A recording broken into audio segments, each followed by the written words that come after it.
एक बच्चे को आम का पेड़ बहुत पसंद था।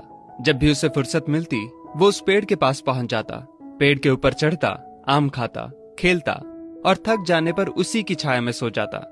बच्चे और आम के पेड़ के बीच एक अनोखा रिश्ता बन गया। बच्चा जैसे जैसे बड़ा होता गया वैसे वैसे उसने पेड़ के पास आना कम कर दिया। कुछ समय बाद तो आना बिल्कुल ही बंद हो गया। आम का पेड़ उस बालक को याद करके अकेला रोता।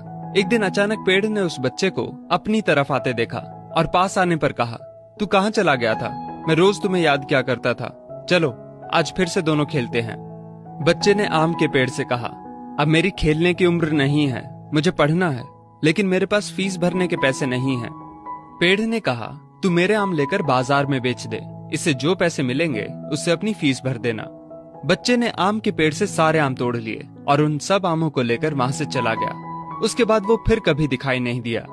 आम का पेड़ हर पल उसकी राह देखता रहता। एक दिन वो फिर आया और कहने लगा, अब मुझे नौकरी मिल गई है, मेरी शादी हो चुकी है, मुझे मेरा अपना घर बनाना है, लेकिन इसके लिए मेरे पास अब पैसे नहीं हैं।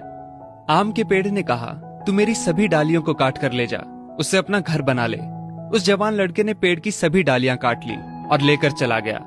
आम के पेड़ के पास अब कुछ नहीं था, वो बिल्कुल बंजर हो गया था, कोई उसे देखता भी नहीं था। पेड़ ने भी अब उम्मीद छोड़ दी थी कि वो लड़का उसके पास फिर आएगा। फिर एक दिन अचानक वहां एक बूढ़ा आदमी आया। उसने आम के पेड़ से कहा, शायद आपने मुझे पहचाना नहीं, मैं वही बालक हूँ जो बार बार आपके पास आता था और आप हमेशा अपने टुकड़े काट कर मेरी मदद करते थे। आम के पेड़ ने दुख के साथ कहा, पर बेटा मेरे पास अब ऐसा कुछ भी नहीं जो मैं तुम्हें दे सकूं।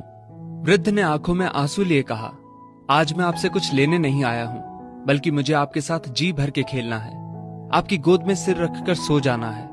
इतना कहकर वो आम के पेड़ से लिपट गया और आम के पेड़ की सूखी हुई डाली फिर से अंकुरित हो उठी। दोस्तों, वो आम का पेड़ और कोई नहीं बल्कि हमारे माता पिता हैं। हम जब छोटे थे तो हमें उनके साथ खेलना अच्छा लगता था, लेकिन जैसे जैसे हम बड़े होते चले गए उनसे दूर होते गए। पास भी तब आए जब कोई जरूरत पड़ी या कोई समस्या आन खड़ी हुई। आज कई माँ बाप उस बंजर पेड़ की तरह अपने बच्चों की राह देख रहे हैं, जाकर उनसे लिपटें, उनके गले लग जाएं। फिर देखना वृद्ध अवस्था में उनका जीवन फिर से अंकुरित हो उठेगा। किसी कवि ने क्या खूब कहा है, बड़े बुजुर्गों की उंगलियों में कोई ताकत तो ना थी, मगर जब मेरा सिर झुका तो सिर पर रखे कांपते हाथों ने जमाने भर की दौलत दे दी।